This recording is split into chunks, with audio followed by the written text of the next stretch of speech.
మన ఎన్టీఆర్ త్రివిక్రమ్ కాంబోలో జరుగుతున్న God of war movie గురించి ఇవాళ తెలుసుకుందాం ఫ్రెండ్స్. పోస్టర్లో మనం ఫస్ట్ గమనిస్తే పైన 2 ట్యాగ్ లైన్స్ ఇచ్చారు ఫ్రెండ్స్. ఒకటి ఇంగ్లీష్లో, ఒకటేమో సంస్కృతంలో ఇచ్చారు. 2 ట్యాగ్ లైన్స్ గురించి నేను ఇప్పుడు ఎక్స్ప్లెయిన్ చేస్తాను ఫ్రెండ్స్. వాటికి అర్థం నేను తెలుగులో చెప్తాను. 1 స్పీకర్ 1 పర్పస్, 1 డివైన్ 1 రికాగ్నింగ్ అంటే తెలుగులో ఒక ఈటే ఒక లక్ష్యం, ఒక దైవక తీర్పు అనే అర్థం. అంటే మరింత చెప్పాలంటే శక్తివంతమైన వాడు అని అర్థం. అంటే మన ఎన్టీఆర్ ఈ మూవీలో కుమారస్వామిగా అతిగా శక్తివంతమైన వాడిగా కనిపించబోతున్నాడు అని అనిపిస్తుంది ఫ్రెండ్స్. ఇంకో ట్యాగ్ లైన్లో సంస్కృతం భాషలో ఇచ్చారు.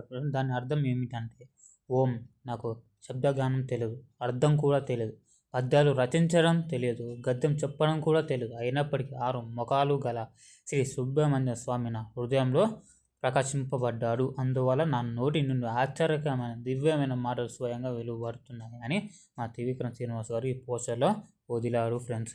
దానికి అర్థం ఇది. దిస్ కాన్సెప్ట్ ఈజ్ పునర్జన్మ గురించి ఫ్రెండ్స్. అంటే మన ఎన్టీఆర్ అన్న